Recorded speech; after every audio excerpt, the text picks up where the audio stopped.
ரிஷப ராசினுடைய வாழ்க்கையில ரொம்ப எளிமையா ஒரே வார்த்தையை சொல்லிடலாங்க. அவங்க சொல்லக்கூடிய ஒரு விஷயம், சாமி, என்னுடைய வாழ்க்கையில நான் எல்லாத்தையுமே இழந்துட்டேன். எனக்கு பிடிச்சது கூட என்னை விட்டு போயிடுச்சு. இப்போ மிச்சம் இருக்கிறது என்னுடைய உயிர் மட்டும்தான். இது எப்ப என்னை விட்டு போக போகுதுன்னு தெரியல. இது எனக்கு சொந்தமானதும் கிடையாதுன்னு எனக்கே தெரியும். ஏன்னா இதை நான் எப்போதுமே என்கிட்ட பிடிச்சு வச்சுக்க முடியாதுல்ல. மற்றதையாவது என்னுடைய வாழ்க்கையில நான் வச்சுக்கணும்னு நினைச்சா அதுக்கு முயற்சி பண்ணலாம். ஆனா இதை என்னால அதுவும் முடியாதுங்க. இப்ப வரைக்கும் என்னுடைய மனசுல தோன்ற விஷயம், இந்த உயிர் எப்ப போகும்? நான் ரொம்ப காத்துக்கிட்டு இருக்கேன் சாமி, இந்த உயிர் எப்ப போகும்னு அப்படின்னு மனசுக்குள்ள ரொம்ப கஷ்டத்துடனும் துன்பத்துடனும் தான் இருக்காங்க இந்த ரிஷபராசிக்காரர்கள். ரிஷபராசினுடைய மனசுல எவ்வளவுதான் காயங்களும் கஷ்டங்களும் இருந்தாலும் அதை வெளியே யார்கிட்டயுமே சொல்ல மாட்டாங்கங்க. ஏன்னா அவங்க மத்தவங்ககிட்ட சொல்லி சிம்பத்தியவோ இல்ல மத்தவங்களுடைய அனுபவத்தையோ தேடிக்கணும்னு நினைக்கவே மாட்டாங்க. இவர்களை பத்தி மத்தவங்களுக்கு தெரிஞ்ச விஷயங்கள் என்பது ரொம்ப கம்மிங்க.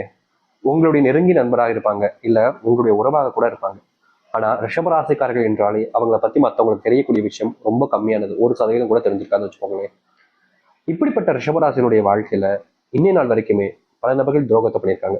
முக்கியமா சொல்லணும்னா இவங்க வாழ்க்கையில துரோகம் அப்படி எல்லாம் விட்டுட்டு இவங்க கூட ரொம்ப ஜகஜமான நட்பா உறவா இருப்பாங்க, ரொம்ப நெருக்கமா இருப்பாங்க. முக்கியமா சொல்ல போனா இவங்களை ஏமாத்துனது, இவருடைய மனசை காயப்படுத்தினது, இவங்களுடைய மனசை ரொம்பவே கஷ்டப்படுத்தினது, அந்த கஷ்டப்படுத்திருப்பாங்க பாத்தீங்கன்னா அவங்களுக்கு. அவங்க இவங்களை கஷ்டப்படுத்தினே தெரியாத மாதிரி, ரொம்ப நெருக்கமா இருக்கிற மாதிரி, ஒரு நண்பன் மாதிரி, ஒரு சகோதரன் மாதிரி மறுபடியும் பழக ஆரம்பிப்பாங்க. இவங்களுக்கு மனசுக்குள்ள அது எவ்வளவு கஷ்டத்தை கொடுத்துருக்குன்னு அவங்களுக்கு புரிஞ்சுக்க கூட அது தோணாதுங்க. இப்படி ரிஷபராசினுடைய வாழ்க்கையில அதுவும் நடந்திருக்கு. அது மட்டும் இல்லைங்க, இது எல்லாத்தையும் விடுங்க. ரிஷபராசினுடைய வாழ்க்கையில மத்தவங்க தெரிஞ்சவங்க தெரியாதவங்க எல்லாம் விடுங்க. இவங்களுடைய குடும்பத்தில் இருக்கக்கூடிய கணவன், மனைவி, முக்கியமா பெற்றவர்கள், இவங்களுக்குள்ள ஏற்படக்கூடிய விஷயங்கள், சகோதர சகோதரிக்குள்ள வரக்கூடிய விஷயங்கள்னு அதுல கூட இப்படிப்பட்ட விஷயங்கள் தாங்க. முக்கியமா சொல்லப்போனேன் அப்படின்னா, இவங்க ஒரு தப்பு பண்ணிட்டாங்க. ஏதோ தெரிஞ்சோ தெரியாமலோ ஒரு தப்பு பண்ணிட்டாங்க ரிஷபராசிக்காரர்கள். இப்படி ஃபார் எக்ஸாம்பிள் சொல்லணும்னா காதலிக்கிறாங்கன்னு வச்சுக்கோங்களேன். இப்போ இந்த காதலிக்கிறாங்கன்ற விஷயம் குடும்பத்துக்கு தெரிஞ்சா மிகப்பெரிய ஒரு சண்டையாகும், பிரச்சனையாகும், தேவையில்லாத குழப்பங்களை கொடுக்கும். அதுவும் இந்த வயசுல இது தெரிய வந்துச்சுன்னா என்னுடைய படிப்பையும் நிப்பாட்டிடுவாங்க, என்னை விட்டு வீட்டு விட்டு அனுப்பவே மாட்டாங்க, என்னை வேலைக்கு போக வச்சிருவாங்க, இப்படின்னு பல குழப்பங்கள்ல இருப்பாங்க இந்த ரிஷபராசிக்காரர்கள். தெரிஞ்ச சகோதரனா இருக்கலாம், இல்ல சகோதரியா இருக்கலாம், இல்ல அம்மாக்கோ இல்ல அப்பா யாருக்கும் ஒருத்தங்களுக்கு தெரிஞ்சிருக்கு. ஆனா அதை எல்லாத்தையுமே தெரியப்படுத்துவாங்க அந்த ஒரு நபர். அது எப்படின்னா எல்லோரும் முன்னாடி வச்சும் அசிங்கப்படுத்துற மாதிரி உங்ககிட்ட கேள்வி கேட்பாங்க. உன்னை நான் இதுக்கு தான் வளர்த்தனா, உனக்கு இதுக்கு தான் நான் அப்படி சோதப்பட்டு கொடுக்கணும் அப்படின்ற மாதிரி சில வார்த்தைகளையும் விட்டுருவாங்க.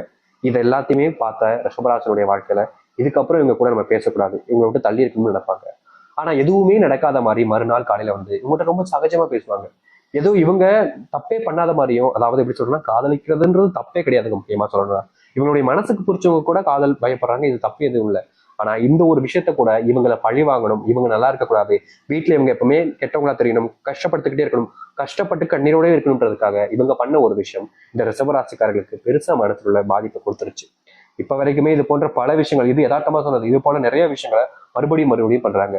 யதார்த்தமா சொல்ல போனா இவங்க ஒரு தொழில் தொடங்கலாம்னு ஆரம்பிச்சாங்க. அப்போ வீட்டுல கொஞ்சம் காசு வாங்கினாங்க. அந்த காசுனால எல்லாத்தையும் போட்டு தொழில் தொடங்க ஆரம்பிச்சாங்க. ஆனா திடீர்னு நஷ்டமாயிடுச்சு. ஆனா இந்த ரிஷபராசிக்காரர்கள் தெரியும், அந்த நஷ்டத்தை நான் ஈடு கட்டிடுவேன், எப்படியாவது முயற்சி பண்ணி வாழ்க்கையில முன்னுக்கு வந்துருவேன்றது. ஆனா இது தெரிஞ்சுக்கிட்ட சில குடும்பத்தார்கள் இவங்க கிட்ட வீட்டுல வந்து சொல்லி எல்லாரும் முன்னாடியும் மறுபடியும் அவமானப்படுத்த வச்சாங்க, அசிங்கப்படுத்த வச்சாங்க. இப்படியே மாறி மாறி மாறி மாறி மாறி இவங்க எல்லோரும் முன்பும் அசிங்கப்படுவது, அவமானப்படுவது, கஷ்டப்படுவதுன்னு இருக்காங்க. ஏன்னா எல்லாத்தையுமே அசிங்கப்பட்டாச்சு, நீ வாழ்ந்து என்ன செய்ய போறோம்னு தான் இந்த ரிஷபராசனுடைய இப்போ மனசுல இருக்கக்கூடிய விஷயம். எப்போ எனக்கு சாவு வரும், எப்போ எனக்கு வாழ்க்கையில இருந்து நான் போவேன், இப்படின்ற எண்ணங்கள் தான். உண்மையை சொல்ல போனா இவ்வளவு நாள் நீங்க அனுபவிச்ச காலங்கள்ல விடுங்க, இதுதாங்க உங்களுடைய வாழ்க்கையே ஆரம்பிக்க போகுது. நீங்க கண்ட கனவுகள் நிறைவேறுவதோடு, உங்களுடைய துன்பங்கள் நீங்குவதோடு, நீங்க பார்த்த வாழ்க்கையை எல்லாத்தையும் மறந்துடுங்க. இனி எல்லாமே இதுதான் உங்களுடைய வாழ்க்கையாக அமைய போகுது. சரி, இந்த ரிஷபராசனுடைய வாழ்க்கையில வருகின்ற காலங்கள் எந்த அளவுக்கு நல்லா நடக்க போகுது, முக்கியமா இனி வரக்கூடிய காலங்களில் எப்படிப்பட்ட வாழ்க்கையை வாழப் போறீர்கள் என்பதை பற்றி தெளிவாக பார்ப்போம். அதற்கு முன் நம்முடைய சேனலுக்கு நீங்கள் ஒரு புதிய பார்வையில் இருப்பினும் இதுவரைக்கும் நம்ம சேனல் சப்ஸ்கிரைப் பண்ணாமல் பார்க்குறன்ற போதும் சேனலை மறக்காம சப்ஸ்கிரைப் பண்ணிக்கோங்க. பக்கத்தில் இருக்கக்கூடிய பெல் ஐக்கானையும் கிளிக் பண்ணிக்கோங்க. அப்பதான் போடக்கூடிய அனைத்து தகவல்களும் உங்களுக்கு நோட்டிஃபிகேஷன் வந்து கொண்டிருக்கும். முடிஞ்ச அளவுக்கு வீடியோவை ஸ்கிப் பண்ணாம பாருங்க. ரிஷப ராசிக்கார அன்பர்களை, நீங்க வாழ்க்கையில ஒரு விஷயத்துக்காக போராடிக்கிட்டே தாங்க இருக்கீங்க.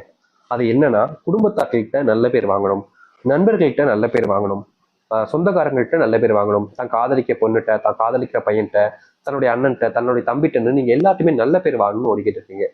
மற்றவங்களுக்காக தான் நீங்க ஓடுறீங்க. ஆனா உங்களுக்காக என்னைக்காச்சும் நீங்க ஓடி இருக்கீங்களா? அதை யோசிங்க.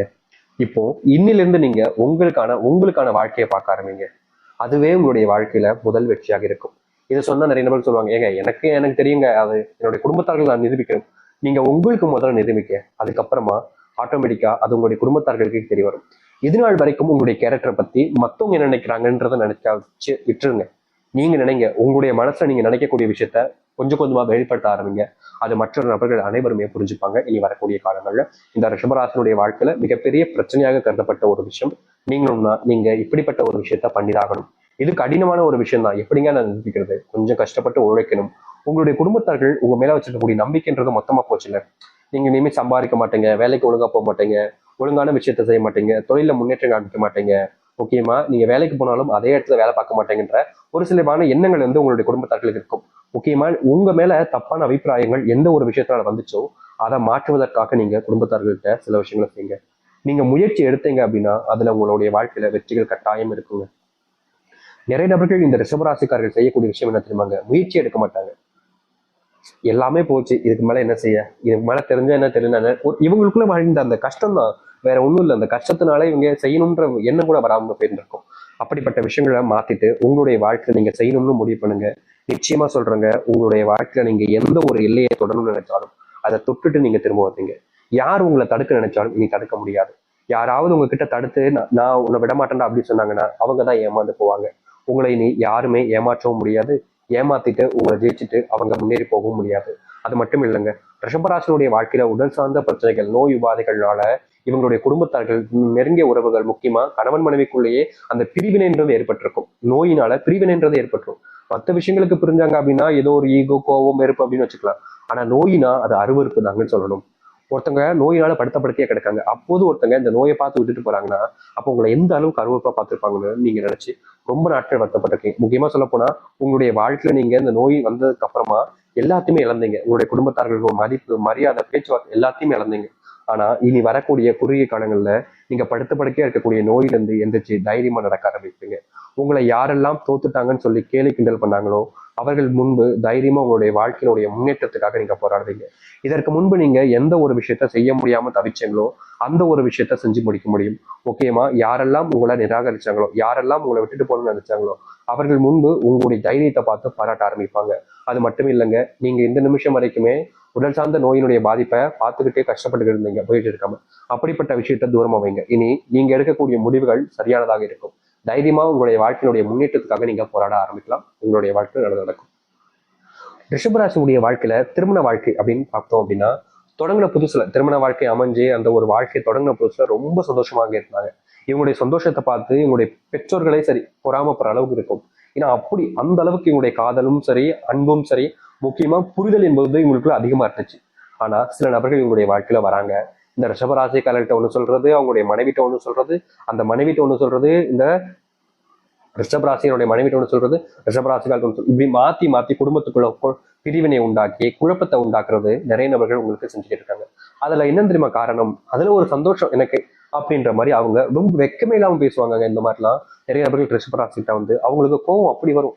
ஏன்னா உங்களுடைய சந்தோஷத்துக்கும் உங்களுடைய நேரப்போக்கு என் வாழ்க்கை தான் கிடைச்சிச்சா, என்னுடைய வாழ்க்கையை பார்த்தா உங்களுக்கு எப்படா தெரியுது அப்படின்ற மாதிரி உங்களுக்கு கோவம் வரும். ஆனாலும் காமிச்சிக்க மாட்டாங்க. ஏன்னா ரிஷபராசினுடைய மனசுல கோவத்தை வெளிப்படுத்தினாங்க சில நாட்களுக்கு முன்பு. அப்போ இவங்க அவமானப்பட்டாங்க. மற்றவங்களோட முன்பு இவங்க தான் தப்பானவங்கன்னு போல எல்லாரும் முன்னாடியும் பிரதிபலிக்க ஆரம்பிச்சிருச்சு.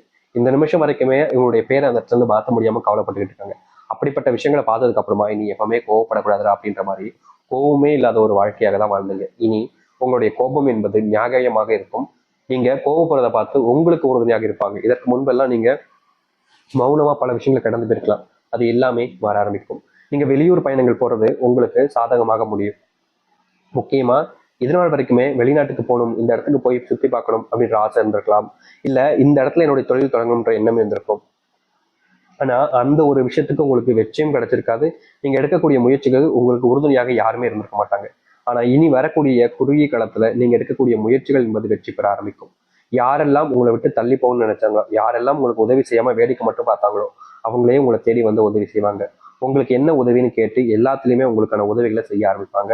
இந்த ரிஷபராசினுடைய வாழ்க்கையில ரிஷபராசினுடைய வாழ்க்கையில சில நபர்கள் இவங்களுடைய மனசை காயப்படுத்துவதோடு இவங்களுடைய பார்வையே இவங்களை எப்பவுமே தப்பானவங்க அப்படின்ற மாதிரி தான் பார்த்துட்டு இருந்தாங்க.